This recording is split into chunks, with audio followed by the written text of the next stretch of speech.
All praises to the Most High Yahweh Ba'ashem Yahweh Shai, Bahashem Raha Qadash. Double honors to the elder apostles and elder bishops of Great Millstone who rule well. Peace and salutations to the hopeful elect, scattered throughout the four corners of the earth, laboring in His truth in all sincerity. Psalms 91 and 13. Thou shalt tread upon the lion and adder, the young lion and the dragon shalt thou trample under feet.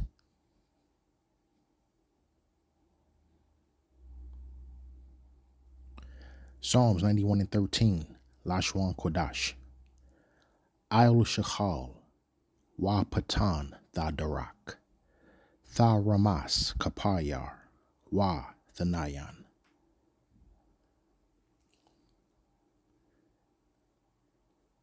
In the actual Hebrew, this would be, the word structure would be, upon the lion and adder, thou shalt tread, shalt thou trample under feet, the young lion and the adder.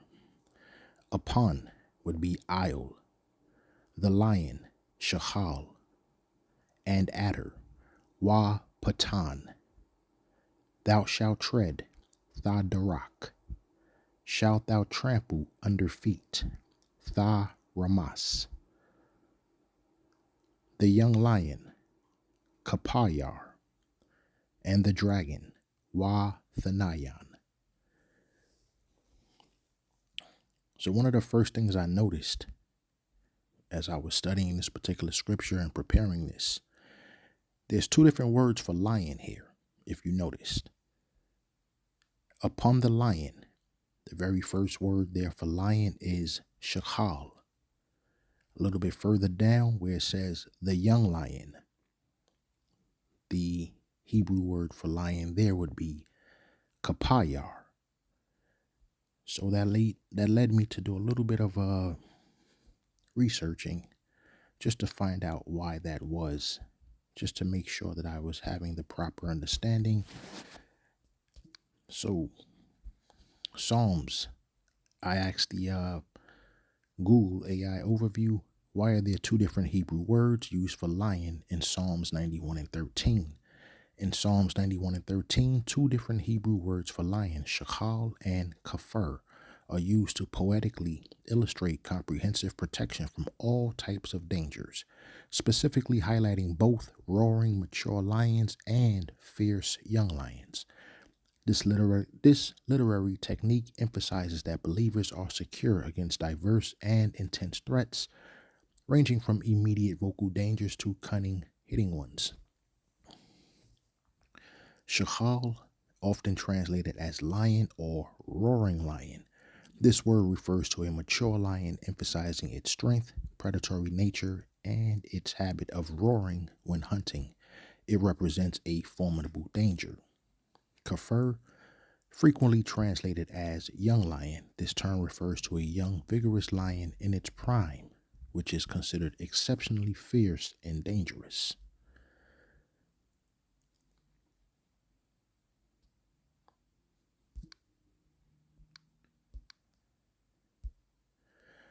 So I asked a couple of more questions here.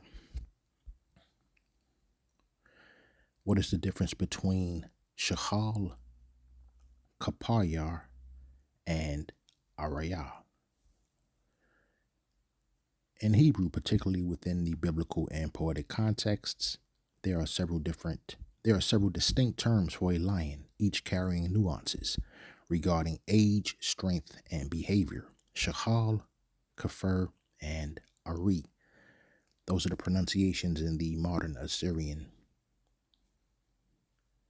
script there. Each one represents a different stage or types of lions. Here is the breakdown. Ari, or we would pronounce it as Ariyah, meaning generic lion, mature lion. When it says generic, it's just meaning in the generic sense of the word, the general sense of the word. When you hear the word lion, the first imagery that comes to mind is a powerful, majestic looking creature with the mane around its head and face. And the older and more mature it gets, that mane actually goes all the way down and you can see it across its chest, going down to its abdomen, almost like a robe, a majestic, or, a majestic robe or something that it's wearing. So this is the most common general term for lion, used 78 times in the Hebrew Bible. Once again, that's arayah. Nuance: it usually refers to a fully grown, strong lion in its prime. The word is related to the root for seeing or pulling, tearing. I'll scroll down to the second one. Biblical example, often used in the phrase Gawar Araya, or lion's cub, or referring to the Lion of Judah. We will pronounce this as Kaparyar. They say Kafir, meaning a young lion, adolescent lion. Refers to a lion that is no longer a cub but not yet fully matured, often described as shaggy or young mane stage. Nuance: associated with youthful vigor, hunting capability, and sometimes a untamed, dangerous nature. In Judges 14:5, it is used to describe the young lion that Samson encountered. The last would be Shakal, meaning a fierce lion, a roaring lion. Usage: often used in poetry, this term specifically emphasizes the lion's ferocity and strength. Nuance: it is generally interpreted as a lion at its peak of its power, roaring, dangerous, and commanding fare. Used in Job 4:10, where it's often associated with the roaring of a mature beast. This is a little table that they put together. Ariyah, mature lion, it's in its prime strength stages. Kaparyar, it's this young adolescent lion, vigor, untamed. Shachal, fierce roaring lion, dangerous roar. I'll come back to this in just a second. So, how does that relate to the scripture here? Well, let's read the scripture one more time. Thou shalt tread upon the lion and adder, the young lion and the dragon shalt thou trample under feet. So, the first word here, lion, that we see, shachal, that is a figurative meaning there. Let's come back to Psalms 91. It's giving you imagery here. So the Most High is protecting. Remember, in 2 verses above, it says, For he shall give his angels charge over thee, to keep thee in all thy ways. They shall bear thee up in their hands, lest thou dash thy foot against a stone. Now we're here on verse 13. Thou shalt tread upon the lion and adder, the young lion and the dragon shalt thou trample under feet. It doesn't literally mean you're going to be trampling lions and cobras or lions and scorpions, or, it's basically stating here, we see that the word once again for lion is shachal, lion. Now, of biblical usage, it could mean as them like the Lion of Judah, pertaining to the tribe of Judah, or it could mean figuratively wicked men. So what we're reading here, and these particular wicked men, they're fierce. They're fierce, I should say.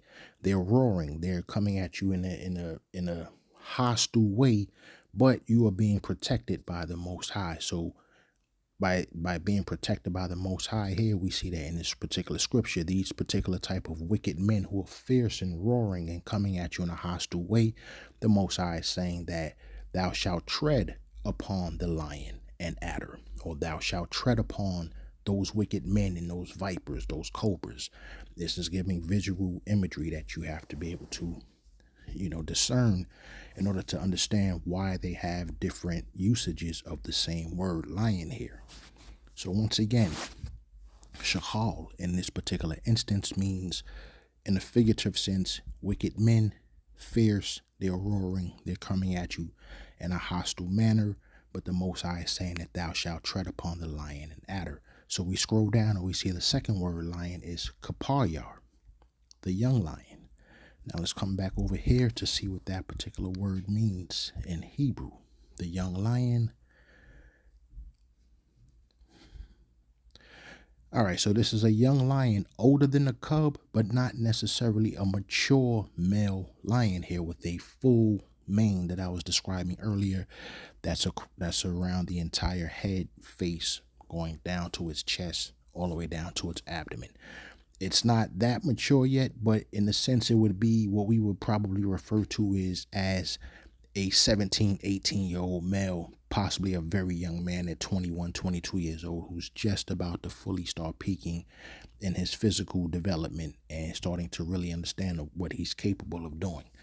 So when the scripture here goes into kaparyah, that's what the scripture is telling you. Not only would you be able to trample under feet the shachal, wicked men who are coming at you hostile, but even those young men who are not fully developed, but they're just now about to really start entering their prime. None of that's going to be a problem, as we understand, because the scripture says, "Thou shalt tread upon the lion and adder, the young lion and the dragon shalt thou trample under feet." So in my studies, I came across there's 6 different types of, at least that I've come across so far. But as of this point here, there are 6 different forms of the word lion that you'll come across when you are studying the scriptures. The first here is lion, which we've already seen in Psalms 91 and 13. Shachal, meaning a fierce, roaring lion. Figuratively, wicked men. In the context of Psalms 91 and 13, we can find that also in Job 4 and 10. Let's scroll there real fast. Job 4 and 10. The roaring of the lion and the voice of the fierce lion and the teeth of the young lions are broken. So we come here, Job 4 and 10. And once again, we'll see that there are different variations of the word lion. Job 4 and 10, we see Ariyah right there, H738. That's the first one. The one that we are looking at here, H7826, Shachal, the fierce lion, and the teeth of the young lions, kaparyah. Those are the young lions are broken. But this is just to show you where you can find these instances and how it's used when you're looking at, this is like poetic imagery that the scriptures are giving, and it's describing how these particular lions or how these men are against you. These are the enemies of Israel. So in some instances, the scriptures refer to them as shachal or kaparyah or kaparyam, which would be young lions. So the second instance is the young lion, which is older than a cub. It's a young cub with a mane that's starting to develop. So that's kaparyah. You can find that instance also. Once again, you see that in Job 4 and 10, along with Psalms 91 and 13, but also in Zechariah 11 and 3, to see what that the young lion there and how it's using the imagery to describe that particular type of young lion. Once again, it's older than a cub, but it's not fully matured yet. A lion in its prime, in a general sense, powerful. What we typically think of when we think of the image of a male lion in its prime, that would be Ariyah. We can also see that in Genesis 49 and 9. We'll go there real fast.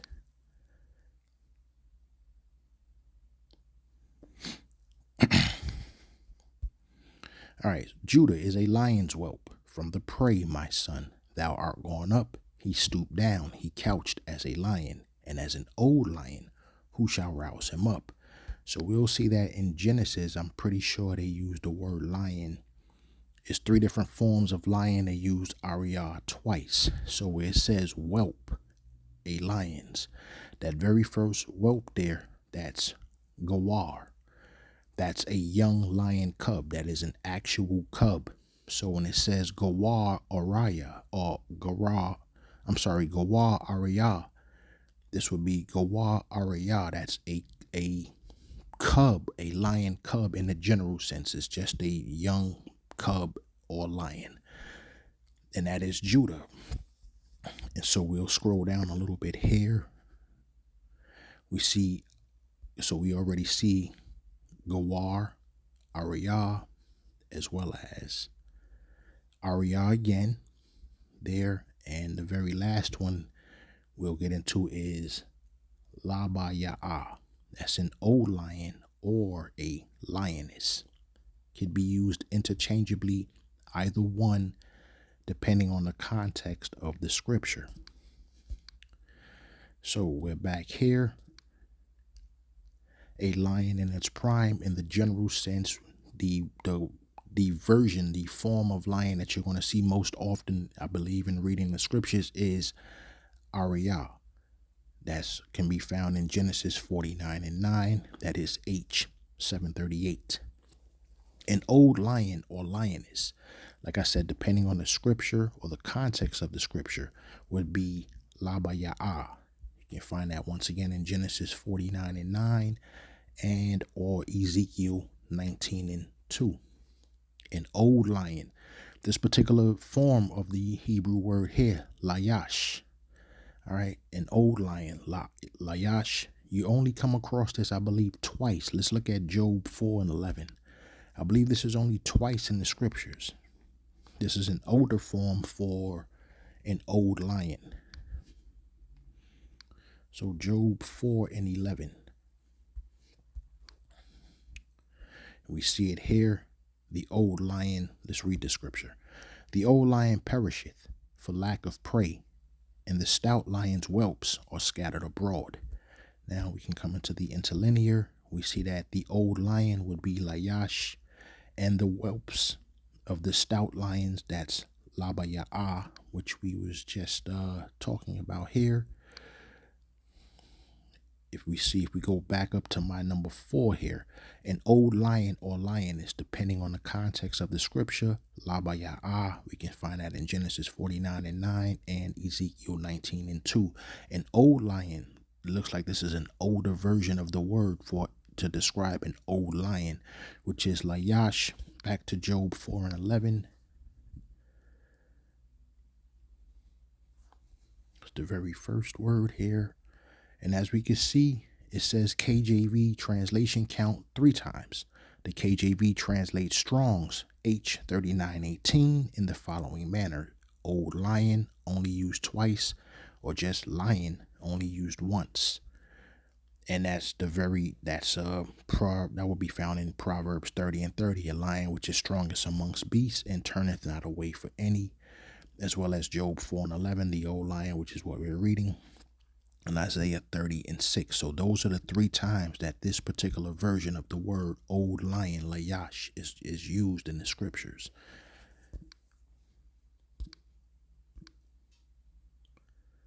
Let's come back over here. And now number 6, finally, cub, whelp. Once again, that's Genesis 49:9. That was Gawar, which we've already gone over. Genesis 49:9. So this would be Gawar Araya. I keep saying Araya. Salakia. Gawar Araya. Gawar Araya. That would be Yahweh Tarap if we were reading this in the actual Paleo. All right, I said I would come back to this, and this is where I'm at now. Note Rashi, a primary commentator, further distinguishes these by age, noting Ariyah as old, Shachal as middle age, and Kaparyar as young. Other terms not mentioned like Gawar, which is cub, and Labaya'ah, lioness or a large lion, also exist. And that's what we're looking at here now. We're looking at an old lion, Layash, or we would see an old lion or lioness, which would be Labaya'ah. That is the version that they're talking about here when they say Lavi, lioness or large lion. That's Labaya'ah, as well as a cub or whelp would be Gawar. Then you can find that once again, Genesis 49 or Ezekiel 19:2. So Genesis 49:9 uses 3 forms of the word lion: cub or whelp, Gawar, lion, twice in the general sense, Arayah, and old lion, Labaya'ah. Those 3 forms of the word lion are found in Genesis 49. Ezekiel 19:2 uses 4 forms of the word lion. Let's look at Ezekiel 19:2.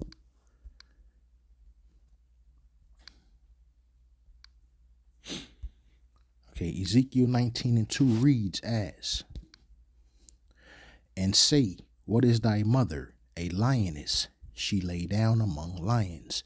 She nourished her whelps among young lions.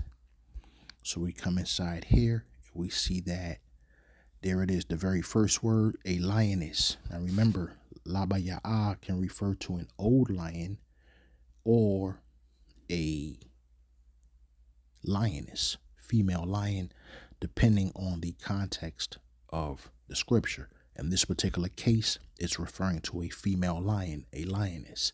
So this is lioness, Labaya'a, lions, Araya, young lions, Kaparya, and her whelps, Gawar. So we see 4 versions of the word lions here in this one particular verse, Ezekiel 19:2.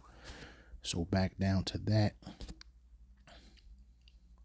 Ezekiel 19:2 uses 4 forms of the word lion. Lioness, Labaya'ah, lion in the general sense in its prime, Arayah, young lions, Kaparyar, cubs or whelps, Gawar.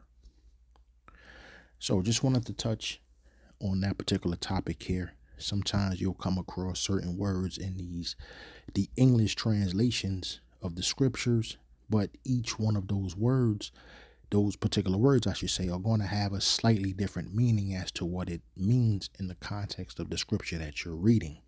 So in this particular case, we see that the word lion is used twice here, shachal and kaparyar, but they both have slightly different meanings, even though it obviously does not change the context of what the scripture is saying as far as them being trampled under the feet of the elect. So once again, Psalms 91:13, thou shalt tread upon the lion and adder, the young lion and the dragon shalt thou trample under feet.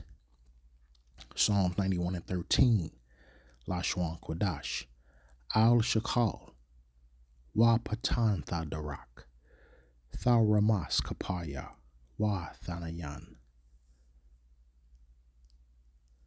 I pray this has been edifying and reaches the ears it's supposed to reach. Shalom.